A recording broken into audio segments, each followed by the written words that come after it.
Bonjour Jean-Philippe Denis. Bonjour Adrien Tricorneau. Professeur de management à l'Université Paris-Saclay, rédacteur en chef de la Revue française de gestion. Alors les sciences de gestion sont des sciences assez jeunes.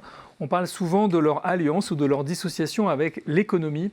Et vous nous dites que finalement, aujourd'hui, l'avenir, c'est plutôt la relation, non pas entre l'économie et la gestion, mais entre le droit et la gestion, qui est l'avenir. Pourquoi ?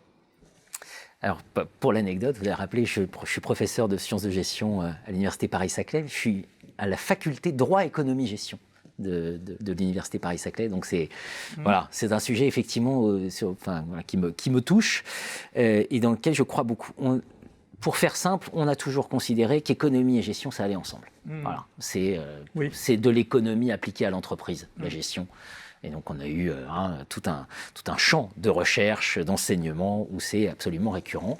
De manière beaucoup moins fréquente, on parle de la relation entre droit et gestion. Et ça me paraît extrêmement problématique parce que je trouve qu'il y a des enjeux très forts dans le dialogue entre droit et gestion. Premier enjeu, droit et gestion, il y a une dimension culturelle, il y a une dimension de tradition nationale qui font que gérer en France, c'est peut-être pas tout à fait la même chose que gérer en Allemagne ou surtout gérer aux États-Unis.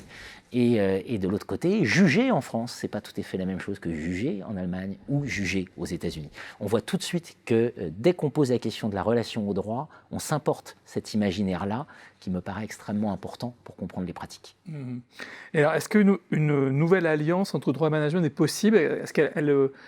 En quoi elle consisterait ? Est-ce qu'il y a déjà des initiatives qui nous permettent de comprendre comment ça peut se féconder réciproquement ? Alors, est-ce qu'elle est possible ? Je pense qu'elle est difficile. On va être clair, tout de suite elle est difficile, je vais essayer de dire pourquoi, mais je pense qu'elle est indispensable. Je vais même aller un cran plus loin.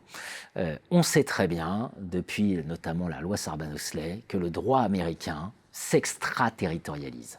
Donc ça veut dire quoi ? Ça veut dire que vous pouvez mettre 9 milliards d'amendes à BNP Paribas, ça veut dire qu'à un moment, Frédéric Pierucci chez Alstom peut se retrouver en prison. J'invite tout le monde à lire Le piège américain, sur comment le droit devient une arme dans les affaires, et une arme qui vous permet à la fin de faire céder Alstom à General Electric, pour faire simple. Donc ça veut bien dire que là, il y a des enjeux stratégiques. Et je ne suis pas sûr qu'on puisse se permettre le luxe de se dire non, mais peut-être qu'il y a des choses à faire avec le droit quand on est gestionnaire et réciproquement. Je pense que le dialogue maintenant est indispensable. Alors après, pourquoi il est difficile ce dialogue ? Des traditions qui n'ont absolument rien à voir. Je veux dire, dans le domaine du droit, d'histoire du droit, des enseignements de droit, l'université a le monopole de la formation en droit. Voilà, donc on est vraiment dans un enseignement qui est... Dominique Alix, sur ce plateau, disait « Je crois que tout juriste est conservateur ». Voilà. Tout gestionnaire, a priori, est un innovateur. En tout cas, on travaille beaucoup sur l'innovation. Donc forcément, il y a des tensions. C'est inévitable. Mais en même temps, ces innovations-là, il faut bien qu'on arrive à en mesurer les conséquences au plan juridique et puis voir comment on peut peut-être aussi contribuer à muscler le droit. Voilà. Donc, nous, en enseignement, on a les grandes écoles, on a les universités, là où les juristes n'ont que l'université. C'est-à-dire qu'il y a beaucoup d'inertie institutionnelle qu'il faut réussir à dépasser pour avoir un dialogue un peu fructueux.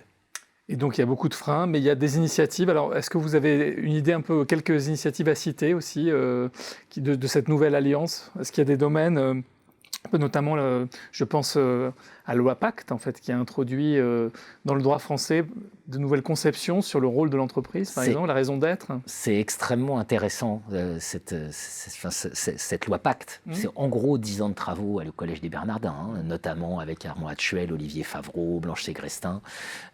Pourquoi a-t-il fallu aller transformer le Code civil, modifier les articles du Code civil ? C'est bien parce qu'à un moment, il faut inscrire dans la loi que le but de l'entreprise, c'est pas juste la maximisation de l'intérêt de l'investisseur, d'ailleurs, je dirais plus que de l'actionnaire, de l'investisseur, parce que souvent, on a des investisseurs investissent au nom des actionnaires et les actionnaires ne savent même pas où leur argent est investi. Donc voilà, rappeler que l'entreprise est une aventure collective et que, si je prends l'entreprise à mission, dérivée directe de la loi Pacte, dire qu'il peut y avoir opposabilité juridique de la mission de l'entreprise face à cet objectif de création de valeur pour l'actionnaire, on voit immédiatement comment de la rencontre entre des juristes sous les auspices du Collège des Bernardins et des professeurs de management ou d'économie peut créer des choses nouvelles qui peuvent aller jusqu'à impacter le code civil. Merci Jean-Philippe Denis d'être venu nous éclairer sur ces liens entre le droit et le management. Merci Adrien de Tricorneau.